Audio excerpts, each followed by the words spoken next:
Ayodele Uzubaku. Today on the program, Abdusalami Kuka raised alarm that peace accord is under threat, say comments and actions by political actors are disappointing.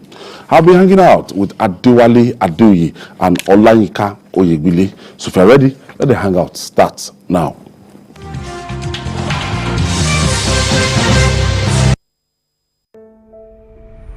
Asiwaju Bola Ahmed Tinubu is the presidential candidate of the ruling All Progressives Congress APC in the coming 2023 elections in Nigeria. With a solid background in corporate accounting, consultancy, pro-democracy activism, political career and achievements as a two-term governor of Lagos State and his role as the national leader of the ruling political party, Asiwaju is a great icon in the political and democratic stage in Nigeria. However, with the unethical activities of his political opponents and recent campaign of calumny by these elements, it is now time to set the record straight and put a final end to these false allegations. This is a true story for all Nigerians to know that Asiwaju Bola Ahmed Tinubu clearly has no prior criminal convictions. The documents released by the Northern District of Illinois headquarters in Chicago on a narcotic trafficking and money laundering in an early 1990s case in Chicago, USA, did not indict Asiwaju. A U.S. federal judge subsequently dismissed the matter with prejudice on the 21st of September 1993, which effectively foreclosed the matter from being litigated again by all parties. In legal terms, a dismissal with prejudice means the ruling is the final judgment in the case. This dismissal prohibits the prosecutor from refiling the charges anywhere. With this foreclosure, these charges cannot be brought against Asiwaju in any other court of law worldwide.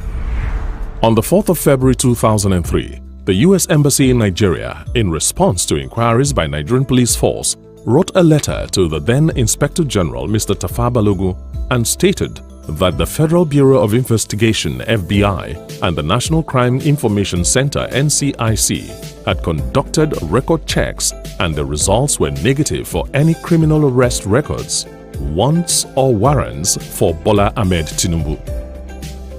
With the U.S. clearance of any criminality, this campaign of calumny against Asiwaju has no basis. The recent visit of the U.S. government officials to Asiwaju's presidential campaign office in Abuja, amongst other countries' ambassadors, further consolidates this position of truth. Let's end this distraction to Nigeria's democratic future and focus on supporting the only man whose track records clearly show that he is the most experienced and qualified man to lead Nigeria in 2023. It should not be surprising that Asiwaju is the target of all these insults, abuses and campaign of calumny because he is the man to beat. He is a main contender for the Nigerian presidency because he stands head and shoulders far above any other contender. And because of his political success, his track record of achievements, his acknowledged vision, his remarkable knowledge and his unparalleled courage, he becomes the object of envy and jealousy by perennial political failures and fraudulent interlopers in the Nigerian political space. But Asiwaju, by the grace of God and the well wishes of the vast majority of Nigerians, remains unstoppable. He is fully committed to the renewed hope of Nigerians for a greater nation. Vote wisely. Vote for Asiwaju Bola Ahmed Tinubu as president in the 2023 elections.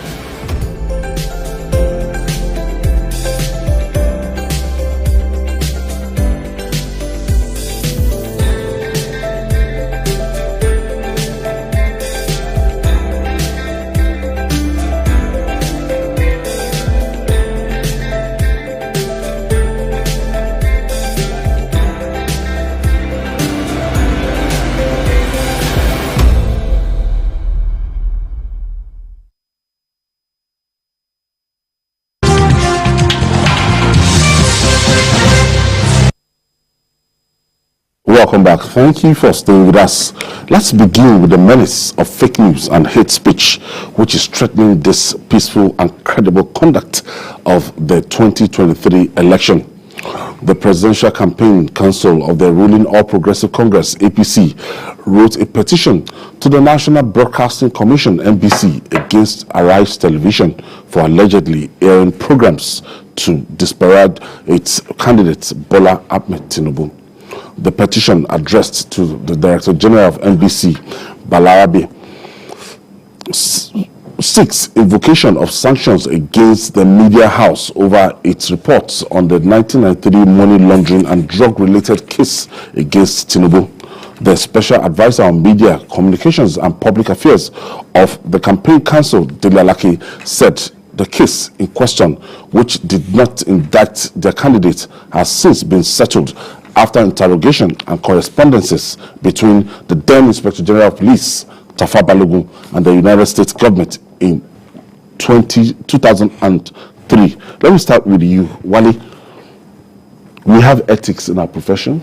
We have rules and regulations guiding us. So we have our regulatory body, that's the NBC, and primarily, even if you don't belong to any of this body, we have ethics and code of conduct that coordinate and streamline our practice. But what we've been seeing lately with the advent of social media and some other even new media, traditional media houses sourcing their news from the social media, it's been challenging. Well, I think first of all, let us get it very clear that nobody is above mistake. People can commit innocent errors, but there are some errors that could be pardonable. There are some that are deliberate, that are suspect, that even make the journalists to look very stupid and foolish sometimes. And in our career as a media person, the issue being debated, I was in Punch in 1999, and I was the head of investigation desk.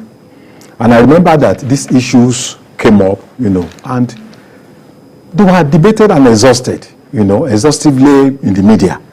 But it appears that every electoral season, people bring up this issue over and over again. And ridiculously, professors, people that are supposed to be educated, keep on raising this issue over and over again. So I'm really surprised that a reputable media organization, we either grant an interview or use a statement from INEC, without making any effort to verify. It's just a phone call away or a text message that will cost you just 4 naira to find out whether this statement from INEC claiming that someone is being investigated for drug is correct or not. And of course, in journalism, when you write a story, it passes through rigorous tests. Sometimes before stories are published, you take them to legal departments. We do this because we want a media organization to be credible. We want the media organization to enjoy public trust. We also want the media organization to practice journalism according to code of conduct defined by Nigerian Press Council and also the Nigerian Union of Journalists. So I think professionally, it's ridiculous. It diminishes our status as media people when we begin to allow people to use our medium to spread falsehood. And the dangers are significant. In Rwanda, in Sierra Leone, such media reports were some of those things that fueled genocide. Because when we begin to issue out false reports and people begin to, recycle things that are not true, it could set political opponents against each other. And I think such a thing is a threat even to stability and to the survival of the country, and that is why we always urge media people to be more responsible, to be more responsive, to be more professional in dealing with issues, especially at this very sensitive period. So I think what the TV station did was an embarrassment, and it actually further diminishes, the reputation that anybody may attach to such an organization. But it's significant that the media organization has apologized, and we hope that it will not happen again. Journalists must not substitute their own consciousness for the consciousness of their political principles. Their responsibility is to report in a non-partisan manner, in a very objective way, so that we can be able to balance the various interests that are contending on the field of play. Yeah, the Professor Sukoye from the public affairs person of INEC is about the most accessible person. You call him, he's always willing, ever willing to grant any interview at any given time. At any point in time, he has been on our show separately, and we expect that a station that they have a bureau in Abuja, and INEC is just still true. So if you see a press statement like that, duly signed by the same individual, nobody could check, and they went straight like that and hit the airwaves. Not social media right now, traditional media and business, people that are meant to be guarded. In this business, it is a race of the fastest. I want to be the first to break the news. Unfortunately, that has allowed many of the cardinal rules of the profession to be broken. Just as Wale has said, it is very unfortunate that a somewhat reputable media house will allow itself to be led by the nose in this kind of thing. And I want to say that this thing is turning to the tail wagging the dog instead of the other way around. Now, the social media is mostly managed by muckrakers. Most of them are not journalists. The media should be a place where people will come to seek for information, not for the journalists to go to the social media to be seeking for information. And when you get it there, you need to confirm. This has brought home to what an Italian writer once said. I want to paraphrase him. He said, in the days of old, what an idiot will say in a beer parlor and be hushed down is today promoted as wisdom on social media. You know, even in a beer parlor, there is some level of sanity. And a drunk man will say something and people will dismiss it and say, no, no, no. But in the social media forum now, it has become something everybody, because there is no regulation and all that. What this has shown us is that as journalists, as reporters, as gatekeepers, we must be very, very careful. I always tell my students that, look, your news must be timely. But at the same time, when it is timely, you have to be conscious.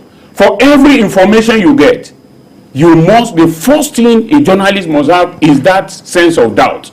Even me, as your lecturer, if I tell you something, you must have some level of doubt in the authenticity of what I'm telling you. When this statement came, as you have said, Okoye is a very, very accessible man, no matter how late.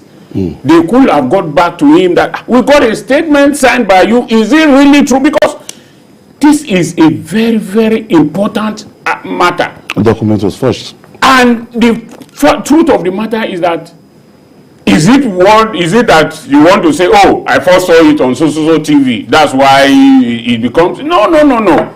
Sometimes it leads to the downfall of such. We all remember there was this lady, James Cook, in the US in the 70s, 80s, who wrote a story about a boy who was a drug addict and all that, and she got the Pulitzer Prize. The Pulitzer Prize is the biggest prize in journalism in the US. Months down the line, it was discovered that the whole series of stories were lies. She had to pay dearly for it. The medium that published it also had a lot of struggle before it could get over it. So, in our way of rushing to publish the news, no matter what, there must be that caution in your mind, especially when it involves such sensitive matters. And at this time, the NBC ruled that the decision was fined, and the decision even went ahead to even sanction one of its deputy director of news. Yeah, there is no doubt that the TV stations definitely has a lot of professionals who I think will be embarrassed, by what actually happened. The lesson is that you must not allow political profiteers to take over the media space. the ombudsman must always be on alert. They must watch out for journalists who want to use the medium for parochial, to promote their own parochial profit or their own personal gains. So I believe that there are a lot of professional journalists who are in that media institution, and I'm sure they are, embarrassed by what happened. And I hope they are going to do the needful by ensuring that this kind of thing does not happen again. Because that's what is called dictatorship with the public. After some time, people will no longer watch your TV because they know that, you just give them lies and lies all the time. And before you know it, that media institution may collapse. We have examples all over the what has sustained Punch and Guardian and Vanguard is credibility. Credibility over years since 1970s. So if you just come out till you can feast on lies and propaganda, the time will be very short for you to live. Moving on. The disputed Akwa Ibom North-West Senatorial District ticket of the All Progressive Congress, APC, is still up for grabs. The Court of Appeal, sitting in Abuja, has set aside the judgment of the Federal High Court, Abuja, and disqualified Gotul Akpabio as the APC candidate for the zone. In the judgment, read by Justice Danlami Sanchi, the three-man panel held that Akpabio failed to file a proof of argument within the time provided by the rules. The appellate court further ruled that Akpabio, being a presidential aspirant of APC, could not participate in the valid primary of the party held on the 27th of May and monitored by the Independent National Electoral Commission, which produced Ekpoudom as a candidate. Gentlemen, I don't know what Akpabio wants. Definitely, this used to be a two-time governor of Akwa Ibom State. And he went ahead, he served in the Senate, and after he served this administration as the Minister of Niger Delta, and every election cycle. Now, he even attempted to run for the presidency under the All Progressive Congress. He stepped down for Bola Ahmed Tinubu. Again, he wanted to go back to his constituency to represent that senatorial district that has always been in contention. Well, stepping down is a face-saving measure, but let's leave that apart. We remember clearly that this same person contested a senatorial election after and he lost. Yes. So, coming again, it's just a way of muddling up the water. And was it last week or 2 weeks ago I was here, we were discussing this. These are the kind of characters that are making the work of the INEC very difficult.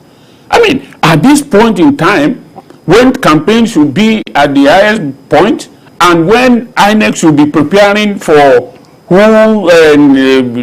preparing the processes for election, this character is still contesting to be a senator. Yes, it might proceed to the Supreme Court. Court of Appeal now. For me, it is just sheer waste of judicial process, sheer waste of time, and unnecessary heating up the polity and making the job difficult for INEC. If it were to be a very honorable man, what I expect at this point is to say that for the benefit of the party and for the benefit of the electorate, I'm withdrawing my candidature, and whoever has won or whoever the party thinks should go ahead. Why should, after being a governor for 2 terms, you have been in Senate for 4 years. Is the Senate a retirement home? These people, these characters have just turned politics into a lifelong profession. Being a strong minister. Minister of you want to be a minister. When you are a minister, you go from minister, you come to Senate, you finish, you come from minister, you want to be governor. When you finish as governor, you want to go to Senate. What is it in politics that is making them think that it is a lifelong affair? Something must be wrong with us somewhere. No, now look at, when we talk of other crimes, have you ever seen a former governor in the U.S. coming back to say he wants to go to Senate?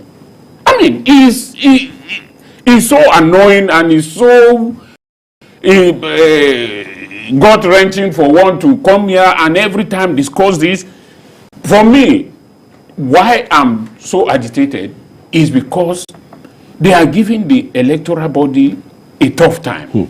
Well, it's as if the Electoral Act, the Electoral Act as amended, has made it difficult. It's a practice that they used to engage in time past before now. That you can contest the presidency. Rocha Sokorocha in 2014 contested against President Muhammadu Buhari, and immediately lost. He had a placeholder in his Imo State. He collected the ticket from the placeholder and he dashed down to become the governor. So it's like a stock in trade for this politician. But the 2022 Electoral Act as amended has discouraged this practice, and this is what the Court of Appeal is saying now. Yeah. You see, one thing is that when I saw the judgment, for one thing, it's good that it's not coming after the election has taken place, because in some cases, the judgment will come in when the stealer of the seat has spent 2-3 years. Yes, so that's why we have a long time now. Yes. Between the time the candidate emerges, so time for litigation. And also, I think this one is very good because former Governor Akpabio contested for the APC presidential primaries. Yes. At the same time, he was not the ambition to be a senator. So he knew ab initio that the process was becoming the presidential flag bearer of APC was almost nil. So I think you can't eat your cake and have it. People should learn that this political space should not be taken over and dominated by few people. You have been governor, you have been minister of state for Niger Delta. Doesn't mean that there are no other people in Akwa Ibom North-West that can represent that state. And you see, we are talking about electoral law and all that. It's because there's no morality in politics. If not, if there's morality, it's not in every case we need to make laws that, okay, you make this law again. If there's morality and there's party discipline, you don't need to be told that, the party will decide, okay, this is the person going for Senate, and that is it. In the days of Action Group and UPN, NPN, we don't have this kind of frivolous litigation. There was a primary held on May 27, and then immediately you lost the APC primary. Another one was organized, and then you proclaim yourself as a candidate. So I hope that it will not go to Supreme Court, because I think we just allow the candidate Ekpoudom, a retired deputy inspector general of police, to just take that seat and let that be end to this. Yes, Akpabio is appealing it. It's going to the Supreme Court. It's very unfortunate. Very unfortunate. And it's not as if there's any bag of experience that these chaps are bringing in. It is just a sense of entitlement kind of thing. Former governors that are in the Senate today, please, let anyone remind me, what is the revealing or a groundbreaking motion that they moved on at the Senate, or bill that they've proposed? They just see the place as a retirement place. How many of them have even spoken that we can quote today on that Senate? We see all of them, we know them. What have they done in that place? The only thing is that I think some of them don't have sense of history. With all, no matter what you have against Asiwaju, I always remember that in 2007, when he finished his term, the Senate ticket was there for him to go to the Senate. But he said no. He gave it to another candidate. It goes. So what is it that you have been governor? I mean, something must be wrong with these characters, honestly. All right. We'll take this break. When we come back, we'll talk more. Stay with us.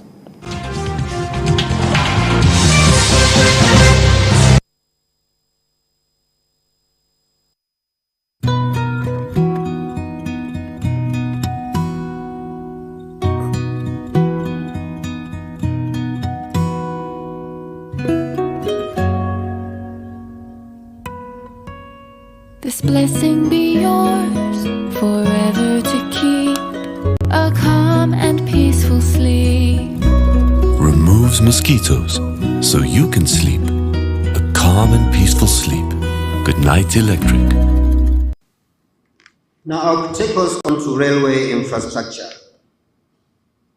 Within the period under review, like I said earlier on, the moribund commercial railway services in Nigeria were resuscitated by the administration of President Muhammadu Buhari, and locomotives and coaches were procured for that purpose. The Warri-Itabie-Ajo rail line, the Abuja-Kaduna commenced operation in July of 2016, just about 1 year after this administration came into being. The Warri-Itabie corridor started commercial operations in April of 2021, while the Lagos-Ibadan double-track standard gauge began operations in June 2021. This message is brought to you from the Federal Ministry of Information and Culture. Good afternoon, sir. Please, I need a room to rent in your house. Okay, where do you work? I'm a nurse. That means you won't owe me rent. Congratulations, young lady. You have yourself a house. Well, thank you so much, sir. So, how much is the rent? 90,000 naira. Oh, but wait, where are you from? I am from Akamata. Akamata what? Akamata in my house? If you know how you got into my house, please get out right away. My spirit and that of Akamata people don't have anything to do together. Sir, what have I done? Your people from Akamata are known for bad things. That is what they represent, and you can't live in my house. Just get out right away. What's going on? Leave my house, young lady. Yes, our differences extend to our languages, culture, food, and even belief. But we are bound together by the cord of love. With one heart, with one voice, we will make Nigeria a hub of greatness, a place where the people live as one. This message is brought to you from the Center for Democracy and Development, CDD, with support from the UK government.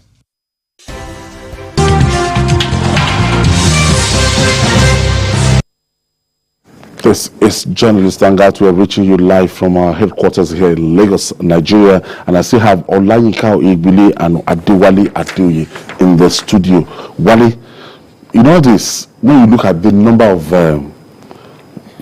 like Olayinka Igbile said, the number of governors that want to finish 2 terms, and everybody want to end up in the Senate if you are not going for the number 1 seats. Yeah. Is there anything wrong in this? Well, I think there are a lot of things that are wrong because politics is about inclusion.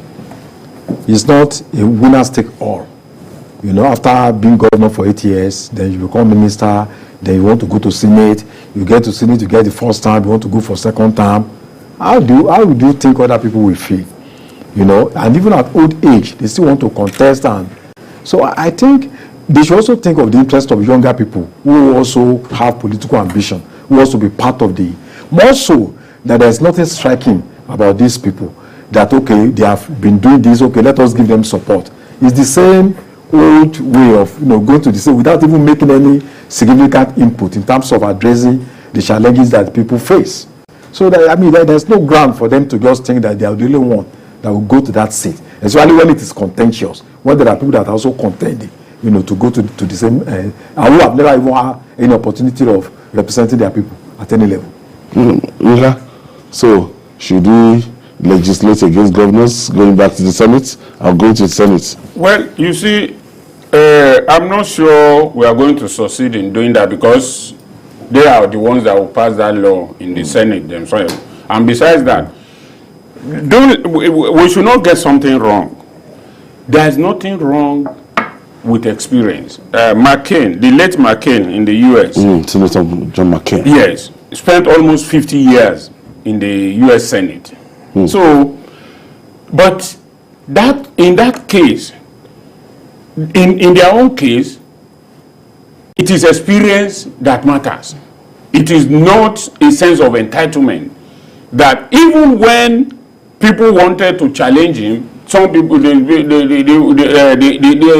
constituents will say, no, he has been representing us well, let him go and do all that. But in our own case, it's a case of entitlement. People want, if you have been in the Senate for that long here and your people think you are doing well, there's no problem. But for you to have been a governor, a senator, a minister, then you want to go back. I mean, they won't allow that law to fly. And unfortunately for them, they are the same people who who amended the electoral law. Okay. And they are the one trying to breach it now. From Akwa Ibom, let me take you to Kwara State. The political atmosphere in Kwara State, north central Nigeria, is getting charged ahead of the 2023 election.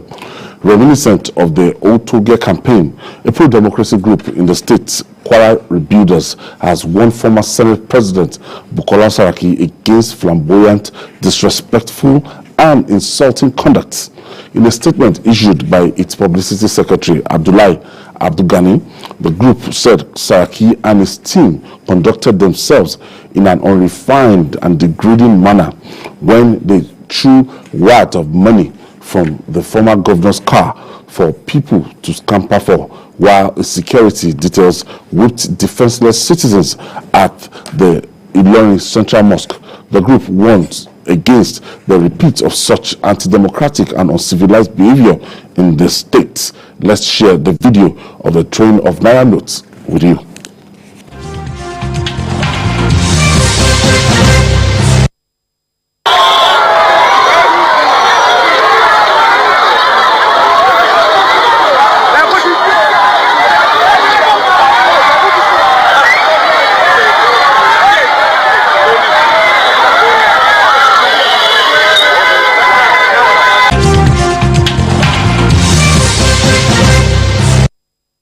These guys, they've so much impoverished their people, they've weaponized poverty, so at any opportunity to make them to come and be subservient, to come and, anything that would make them to come and shout one kadidi is what they're always looking for. I remember this is a culture that people will go in thousands, will go to their house in the morning, they will eat, they'll come back in the afternoon, they will eat. They were thinking that, oh, this man is such a magnanimous politician, not knowing that, look, it doesn't make sense. Why can't you empower people, teach people how to catch fishes than giving out stipends and, giving out money to them? I think, first of all, the people of Kwara are dignified people of long history, dating back to hundreds of centuries, and they are cultured. But since 1960, there has been a sham grip to redefine the sociology of the people in Kwara. And I think the Saraki dynasty played a very significant role in this aspect. There is this concept of thinking that cosmetic gains, which is momentary, which enforces the illusion that your destiny is the hands of few people, as against institutional provisions of what people, that's something like sustainable. It has been that kind of pattern since the 1960s. You come and eat breakfast in your house, dinner in your house. In the last election, they are so grateful. They never knew that that there will be a paradigm shift. So the PDP and the Lords, they lost that election. So there is a conscious effort to come back, and that's why they are resorting to this. I've not seen this kind of thing for at least for the past 3 years. This kind of unless now that election is coming again. So throwing money around, it diminishes the humanity of the people that are, scrambling for that money, and also it's a minus for the actor that thinks that the best way he can, help the people, capture the hearts of the people back, is to portray them as hungry people, as animals scrambling from the garbage. So I think it's not a good thing at all, and I hope that the people will reject this kind of label on Kwara, which is something that's an embarrassment to many of us who are conscious of the history of that place and who are interested to see a kind of paradigm shift in the way things happen in that place. And I think there has been some changes in terms of what the current government is doing. If you look at provision of water services, provision of hospitals, Kwara State now has the biggest intensive care unit in the whole of North Central. They managed to access 7 billion from the UBEC fund, which had been locked since 2014, and they are touching almost all the 600 schools, secondaries and primary schools. They are raising the IGR, you know, the first quarter of this year, they were able to make about 9-something billion against the target of 29 billion. So it's significant. They are providing, instead of building borehole in your house and giving people a teaspoon food to people, they are building water, you know, in rural areas. And I think for the first time, the people of Kwara are saying that every local government, 16 local governments, the government is touching all these areas. You know, so I think, I hope that he will be able to sustain that momentum, because there's also a challenge with the current governor in terms of the challenge he has is not distributing money. No, no, in terms of addressing the internal cleavages, division within his own party, but in terms of performance, in terms of meeting, you know, the needs of people, health services, water provision, roads, I think there has been a kind of fundamental change in the way things used to be, you know, when Saraki dynasty was in power. Buhari lost it all in 2015. The People's Democratic Party, so to say, that dynasty, all the House of Assembly, they lost the seat, the Senatorial seats, they lost all, the governorship and the House of Reps. So this 2019, they tried in 2019 to stage a comeback. It wasn't, you know. Now, in 2023, Bukola Saraki will still want to get back this his kingdom. Yeah, it boils down to what we have just said, that there is this sense of entitlement in every one of them, or all these politicians. But you know, the thing that first came to my mind seeing that video is, it took me back to my childhood when my mother used to rear chicken, and there would be this grain inside this box, and immediately you jingle it like this, the chicken will rush to you, and then you begin to push it to them, and then they scatter. I mean, this is completely dehumanizing. But you see, the problem is that most of them, most of our politicians engage in this kind of thing, and it is a way of weaponizing poverty. You want to use people's poverty, you want to impoverish them so much so that when they hear that you are in town, they rush to your home. I schooled in Kwara, and I know what it means. In those days, when you see them, they will carry themselves and troop there. That era should be gone by now. I mean, look at this. This is 2022. 2022. It's totally dehumanizing. I mean, as I said, it just gave me that picture of my childhood when my mom used to jingle that thing, and all the chicken will rush and come, and it's totally dehumanizing. In this way now, many people have been wounded. And for somebody who is hungry, why will they not rush to this kind of thing? And if you check very well, perhaps the highest note there may be 200. Yeah. It may not even be 500. It won't be 1,000. So even if it is 1,000, I mean, in Nigeria of today, in the Nigeria of today, people, you so dehumanize people to this point, it's totally shameful. And our politicians must begin to learn that this is a very, very unacceptable thing that they are doing. Every one of them. All right, and finally on the show today, it's about 102 days to the conduct of the 2023 elections, and politicians appear to be preparing the groundwork for some itches. In this regard, the National Peace Committee has expressed concern over what is called intemperate language, intimidation, and outright violence during campaigns by political parties. The leaders of the committee, like former head of state Abdusalam Abubakar and the Bishop of Sokoto Catholic Diocese Matthew Hassan Koka, are concerned that the peace accord signed by leadership of the 18 political parties and their presidential candidates is under threat. They called on presidential candidates to call the spokesperson to order, warning that they will be held responsible for what is said on their behalf. The war of words, when you look at the spokesperson between the All Progressive Congress and especially the People's Democratic Party, it's something else. You see, a lot of our people have not read the history of politics in Nigeria. If they have done so, they will have been very careful in their utterances. The major conflicts we've had in Nigeria, 1959 election, 1964 election, those were the conflict, that snowballed into the civil war. It started like this, intra-party wranglings, and that took so many lives. So they should know that there are consequences for their utterances, and we should not allow them to use us as pawns. The public must begin to know that if there is any major crisis, these politicians, their families and children are not here. These spokesmen who are, flaming up anger and all that, their religions are not here. They have stopped listening to Senator Dino Melaye and Femi Kanikade. Yeah, because Dino Melaye representing Atiku Abubakar and Femi Kanikade representing Bola Tinubu. Ready to debate issues based on substance. They are just ready to attack people, to set people against each other. Guarded statements, it's very quite unfortunate that this kind of thing is happening in 2022 at the time that the country remains divided along religious and ethnic lines. The threats that we are talking is not just coming from politicians anyway.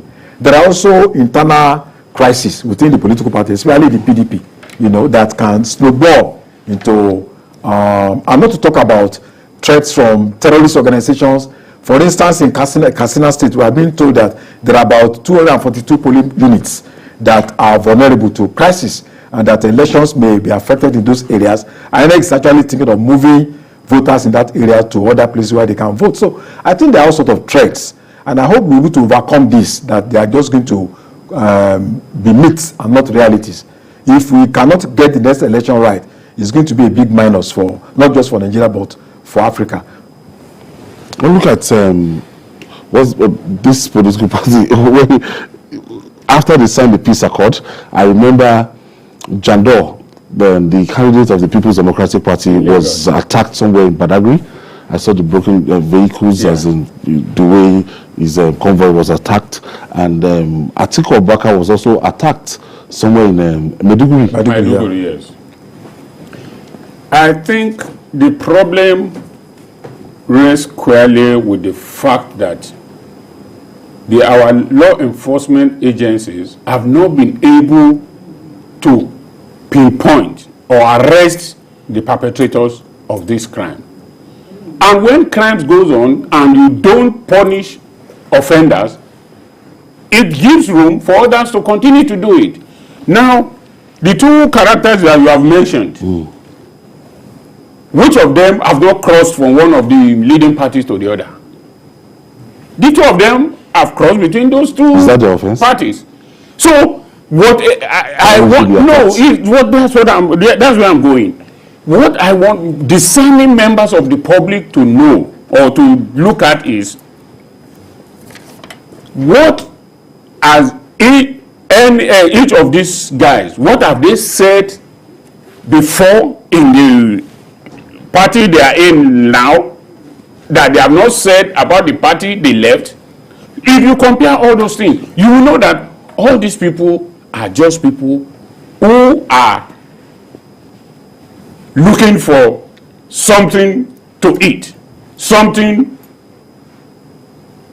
to eat and bust their belly, because I believe they are not hungry. So you must think that these people that are flaming the anger, this anger, it is for their own benefit that they are doing it. And I want also the presidential candidates of the leading parties to also call their people to order. But in fairness to all of them, you see that they have not uttered, at least I've not heard, the three leading candidates, they have not uttered any word that signifies that they support all this violence. So their supporters need to be warned. Look, the worst place to make political comment now is Facebook and Twitter. I mean, if you make, that's why I've avoided making political contribution on all those social media, because people are so inflamed, people that you ordinarily think are reasonable and sensible, you say something and they twist it around. All for what? In 2015, it was like this. In 2019, it was like this. 2023, elections will come and go. You know, when people say, oh, this is the election that will make or mar Nigeria, I always tell them, you said the same thing in 1999, in 2007, in 2015, 2019. It is the same. Elections will come and go, but Nigerians will always remain. We must not allow those who are contesting for space for their own benefit and the benefit of their families and cronies to set us against ourselves. Because at the end of the day, we will be the one to bear the brunt. How can INEC actually prosecute this electoral violence, that perpetuates electoral violence? The security agencies arrest.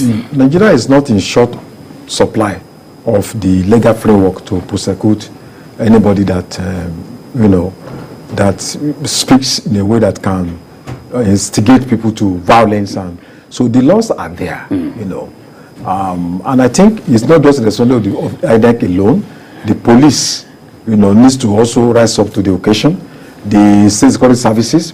In other countries, if you make inflammatory statements, things that can engineer ethnic conflict, they will trace your Facebook and then they come to you. Exactly. By the time you use people, 2 or 3 people as example, take them to court, jail them, you see that people will be more conscious. That was someone that wrote something wrong about Femi Falana. He wrote it on Facebook, and he was compelled to apologize because what he wrote there were fallacious statement that has no ground. So he wrote a letter he was compelled to apologize. So we need to look for scapegoats. So I commend the peace committee, but Nigerian leaders meeting at the top is not enough. We must create the mechanism where people on their own can also interact with each other. State governors should begin to hold inter-ethnic meetings, inter-religious organizations should hold meetings among themselves. That's why civil society has a lot of role to play in terms of bringing people together so that they can understand that election is not just about war. One person has to win the presidential election. 2 people cannot win. And at the end of the day, we still need to continue as a people to live. I want to thank you for your contribution, Wale Adoye and Dr. Olaika Oyibule. Thank you for your contribution. And that's our offering today. Join us tomorrow for another episode of the program. You can watch the repeat broadcast tonight at 11 p.m. Join us this Sunday for Journalist Hangouts on Sunday from 1:30 to 3:30 p.m. Our satellite stations. We're on YouTube, youtube.com/TVC News Nigeria. I'm Ayodele Uzudaku. See you tomorrow, and God bless Nigeria.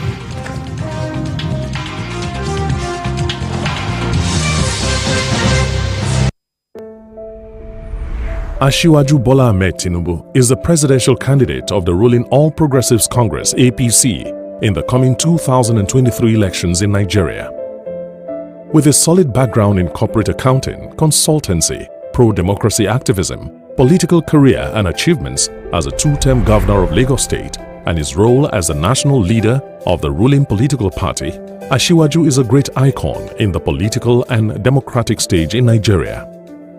However, with the unethical activities of his political opponents and recent campaign of calumny by these elements, it is now time to set the record straight and put a final end to these false allegations. This is a true story for all Nigerians to know that Asiwaju Bola Ahmed Tinubu clearly has no prior criminal convictions. The documents released by the Northern District of Illinois headquarters in Chicago on a narcotic trafficking and money laundering in an early 1990s case in Chicago, USA, did not indict Asiwaju.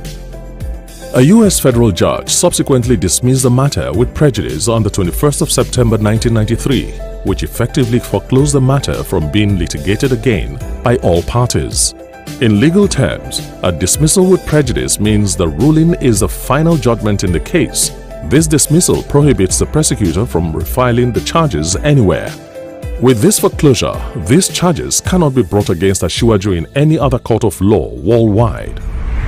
On the 4th of February 2003, the U.S. Embassy in Nigeria, in response to inquiries by Nigerian police force, wrote a letter to the then Inspector General Mr. Tafa Balogun and stated that the Federal Bureau of Investigation (FBI) and the National Crime Information Center (NCIC) had conducted record checks and the results were negative for any criminal arrest records, warrants or warrants for Bola Ahmed Tinubu.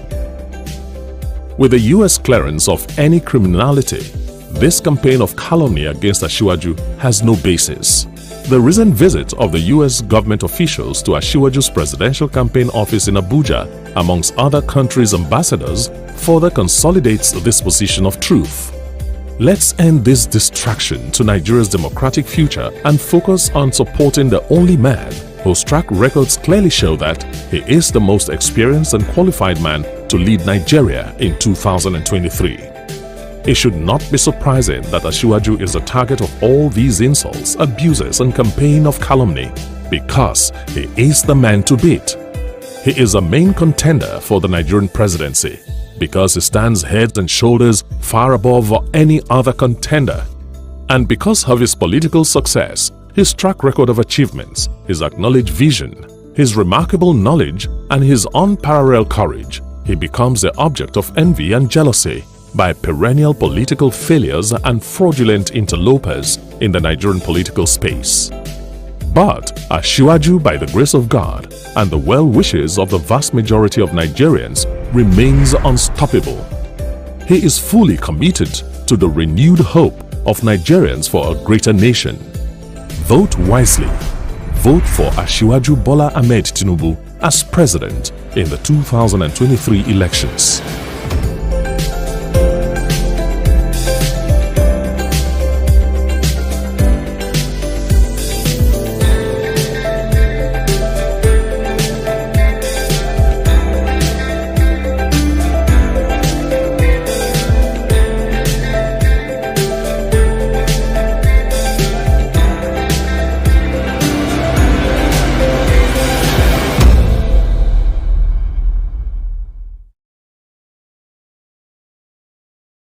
The following is a paid presentation by ShopX TV. Black Friday is here, and ShopX TV is proud to bring you a very special offer.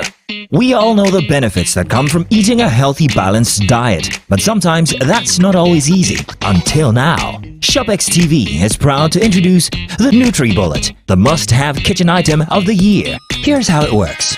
First, add spinach for fiber, berries for antioxidants, and some banana for potassium. Add water and watch how the NutriBullet